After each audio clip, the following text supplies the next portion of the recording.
there's been a lot of reportage from the election, and there's been concern about what the American election, how is it calculated, what does it mean to say electoral votes and popular votes, how do they do all of that?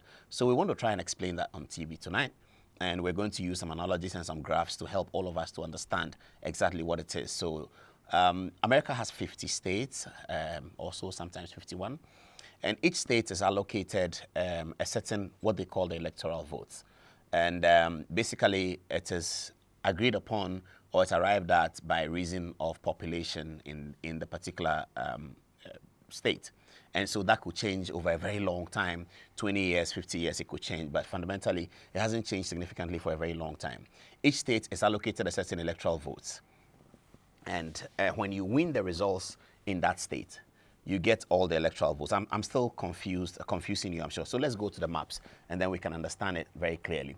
Let's put up first the American map, and then we can get it. Okay, so this is the United States map. Now, the map you're seeing is a political map. It shows which states are Republican and which states are Democrat. I will think that this is a map of the last election, but we'll come to that later. So they have 538 electoral college votes. This 538 electoral college votes is distributed to various states. So some states have 1, some have 2, some have 29, some have 33.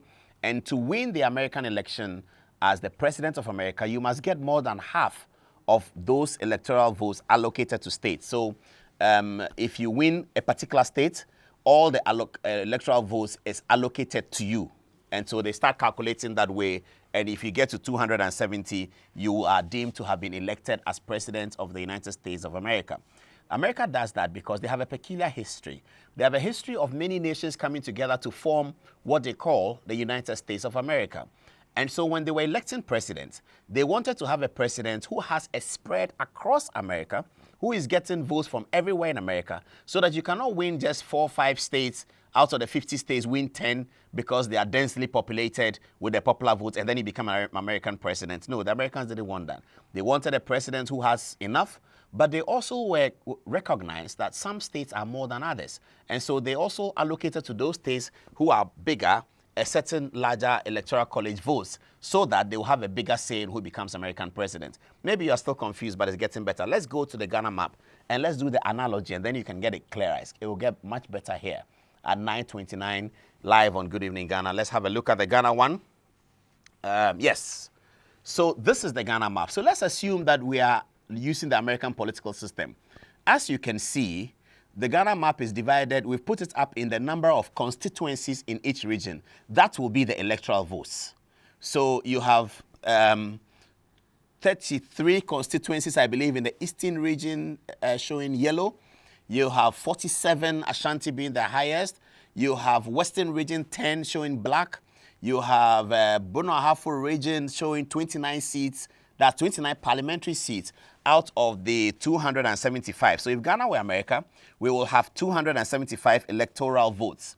Now, whoever wins the elections in Ashanti region, so if the ballots in Ashanti region are counted for the presidential election, whoever has won will be allocated 47 electoral votes, being 47 constituencies. If you win Bono-Ahafo, you're going to get 29. If you win Western, you're going to get 26. If you win Greater Accra, you're going to get 34. If you win Ashanti, you're going to get 20. If you win Central, you're going to get 23. If you win Volta, you're going to get 26. So that whichever president gets to the magic number, which will be 275 divided by 2, I think it's about 138 for the majority, that person, if Ghana were America, would have been elected as American president. I actually think that is a better system, because it recognizes the individuality of the regions, which the Americans will call states.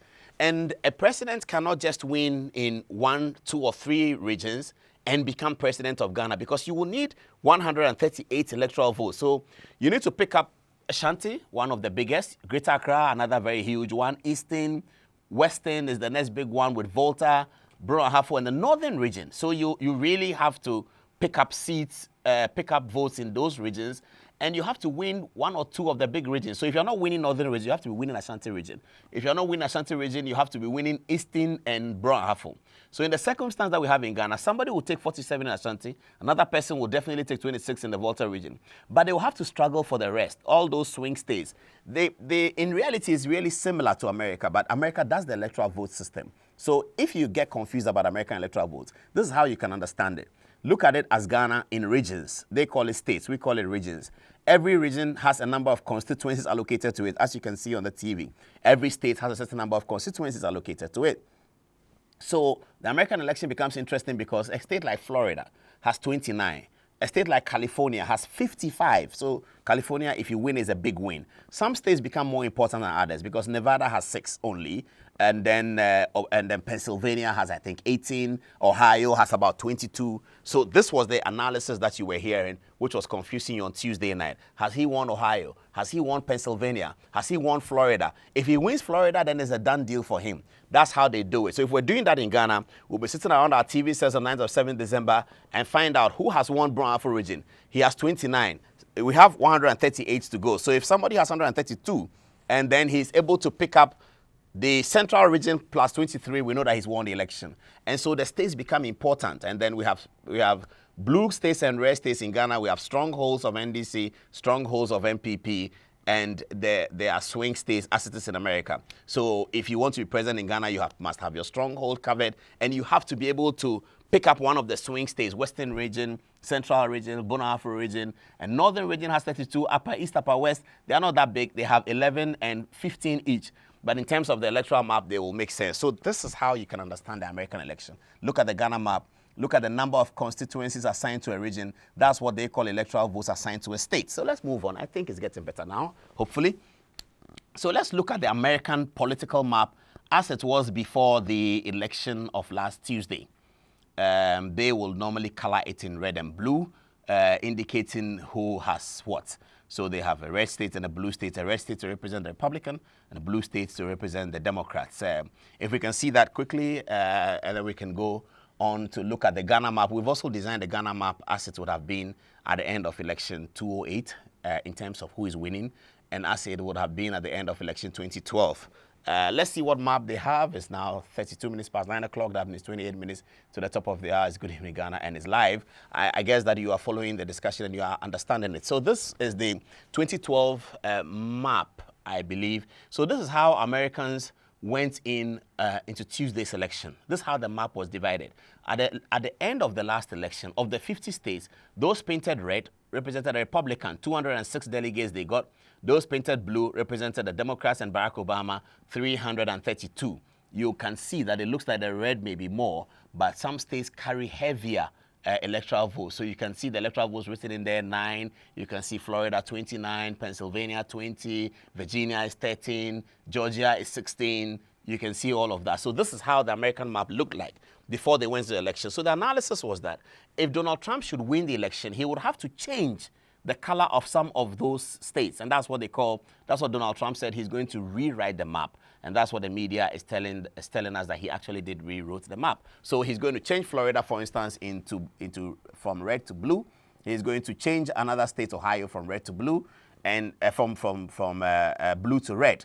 And if he's able to do that, his electoral votes will increase. Now, let's look at the map of the Donald Trump winning map of the United States and see how it changed. And then we'll come and look at the Ghana bit. So this was Donald Trump on 290 electoral votes and Mrs. Hillary Clinton on 332. And he did manage to change significantly most of them. Do we have the map to show? Otherwise, we can look at the Ghana bit and then get a better understanding of how it works, so that hopefully you can understand how the American system works. So, okay, so this is Ghana's election in 2004 as President Kufuor won it. So you see those MPP seats. So 29 electoral votes from Bono-Ahafo plus 47 from Ashanti plus 26 from Eastern and 33 from Eastern and 26 from Western. Those are what President Kufuor won. Let's do a calculation and see if he would have had the magic number. Can you quickly do it and let me know if President Kufuor would have that magic number? So it's 29 plus 47 plus 33 plus 26. let's see whether that would have given him the magic number. And that's how, if Ghana was running like the United States of America, this is how it would be in 2004. You can see the MPP had won. They had won the majority votes in Bono Ahafo, so we give them 29 electoral votes. They had won the majority votes in Ashanti, so we give them 47. They had won the majority votes in the Eastern region, so we give them 33. They had won the majority votes in the Western region, so we'll add 26. The NDC had won majority votes in the Northern region, so that's 31. They had won majority votes in the Upper West region, so that's 11. They had won majority votes in the Upper East region, that's 15. And so we're trying to do the calculation to see whether we can get the electoral votes. If this is the 2004 map, so that comes to 135 for 2004. Mr. Kufuor would not have made it yet.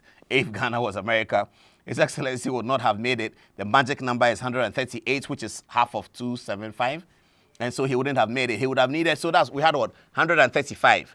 So he would have needed 3 more. And that would have meant that the election is gone into, in America usually, it means that the election is gone into a situation where Congress would have to vote and decide who is the president. But in Ghana, we're doing popular votes, and so this gave, have you changed the map to 2008? Okay, this is, by the time 2008 began, this is what we had. So then if you look at the map of after 2008, if we have it, or if we have the map today, after 2008, what other map do we have? Let's see what we have. And then I hope that by now you're clearly understanding. If you're still not understanding or you have some fundamental questions, send it to our Facebook page, Good Evening Ghana Official. We will have a look at it and then we will deal with it. Okay, so this is 2012. You see the changes right there. Okay, so this is the 2012 election. That's the map that we're going into the election with in December. The New Patriotic Party picks 47 in Ashanti, and then they would have picked 33 in the Eastern region. Okay, so now let's see the NDC that won the election then. So 26, and let's have the calculation. 26 from Western, 29 from Bono Ahafo, 26 from Volta, 34 from Greater Accra, 31 from Northern region, 11 from Upper West, and 15 from Upper East. Let's have a quick calculation and see whether, if we're running elections, yes, so we have 172. So, yes, they would have crossed and they would have gotten 172 electoral votes and they would have won the election, even if we're using the American situation. I personally think that perhaps we should consider that because it makes our elections more vigorous, it makes our elections more across board, and many more regions become very, very important because you have to pick up the votes there and pick up the seats. Maybe in that circumstance, we have to realign how many seats are allocated to a particular region in terms of population, and that will completely change the map. It will completely take 31 seats away from up, and it will bring some more seats somewhere else. Western region, for instance, will get more than 26, etc., etc. So this is the kind of map that we have for 2012 going into this election. If we're in America and the MPP is coming into December 2016's election, they will necessarily, to win the election, have to flip Western region, turn Western region into an MPP state, and region for that matter. In America, they will say state. They will have to turn Bono Ahafo region also to MPP.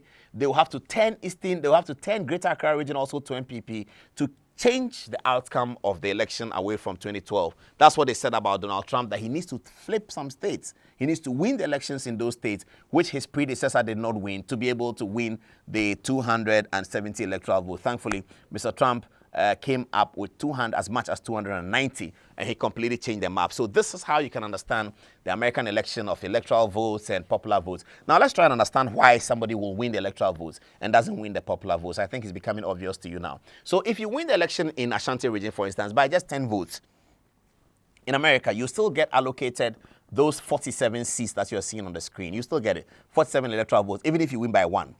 If you win Volta region by 1 million difference, you will still get only 26. The million wouldn't matter. And so at that stage, the person who has won Ashanti will have 47 by 10, the difference of 10, would have 47. The one who would have won Volta by a difference of 1 million will have 26. And so it is very possible that the popular votes will be better for the one who won the Volta region than the one who won the Ashanti region based on the difference. However, in electoral votes, all 47 would have been given to him. And so he will be leading on the electoral votes, but he will be behind on the popular votes. That's what happens. It happened in America 3 times. The first one was in the 19th century, late 19th century in America. The last one is within living memories, was in the year 2000. Candidate Al Gore, who was a certain vice president at the time, he ran for the elections, won the popular votes, but President George Bush came up and beat him in the electoral vote. So that's how it works over there. And that's how it could work over here. I sincerely hope that we have done enough to make you understand completely how the American political system works.